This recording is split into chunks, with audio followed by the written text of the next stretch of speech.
What has it been, 3 weeks? Yeah, I'd say, what was it, January 24th was, no, it's only been a couple weeks. Okay, you 2 weeks out. 2 weeks out, How yeah. you doing? 2 weeks out, man, I'm already itching to ride, I'd say, you know. I got my hands in cast, my leg here. You can see how they just pulled the staples out. Got a plate in there. But they said I could ride, you know, 2 months out, so I'm looking at another probably month to 6 weeks until I'm riding, I'd say. Yeah. You know, this is my biggest injury. I don't know. It's hard to say, but, you know, I've broken bones here and there, but nothing all at once.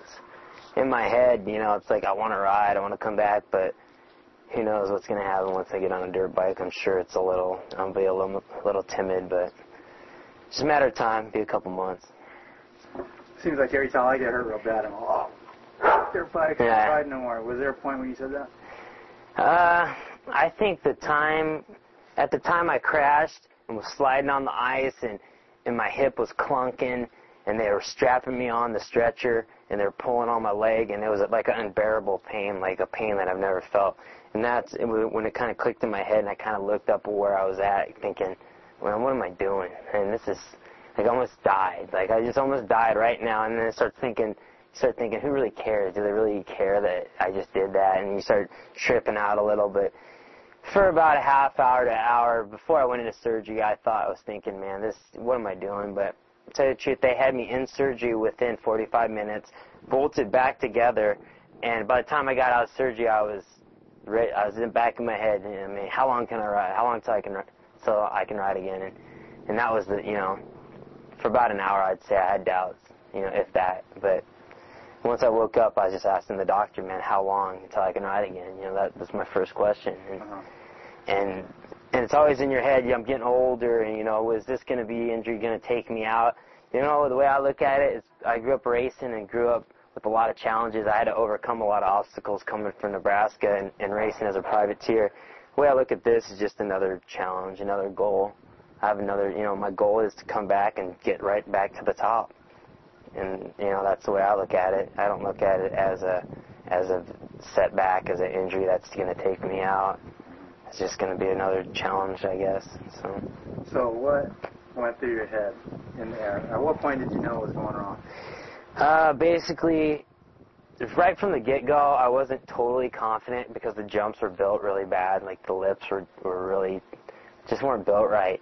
And, you know, they don't really want to hear it. The organizers don't want to hear that the jumps are built wrong. So I get there, you know, I try to say what I have to say. No one really cares. And so right from the get-go, I was a little iffy on it. And, you know, I was like, you know what?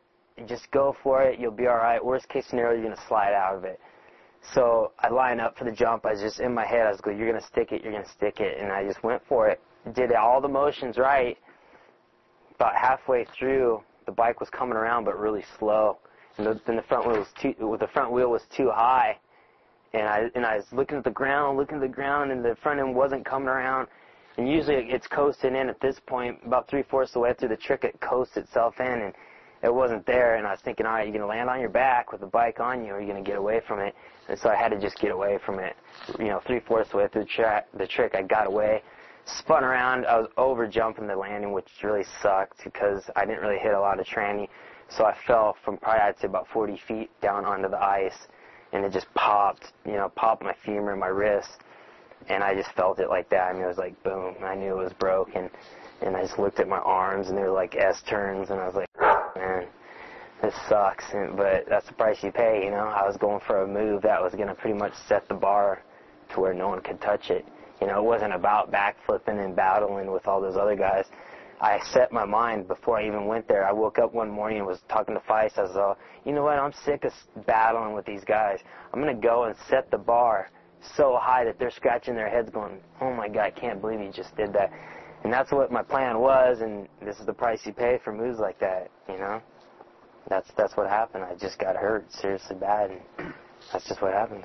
So what was more nerve-wracking, getting ready to do that on the ice or the first one at the X Games?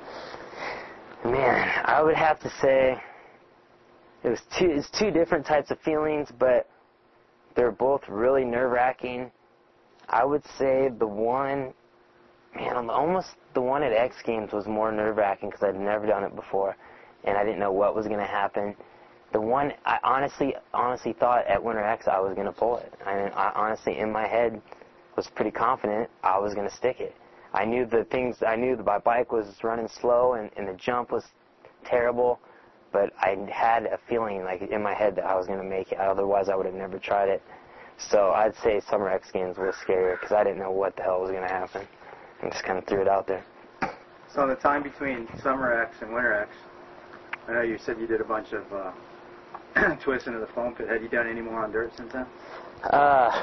You know what?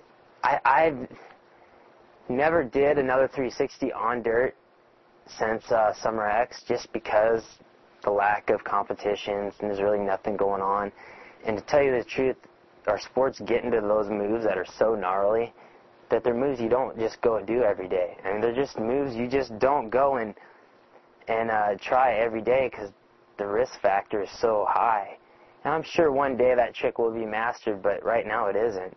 And until that day, I mean, I'm saving it for competitions, and I have too many more important things in my life right now to do besides, risk being hurt every time I ride. So I'd save those risks for the big events.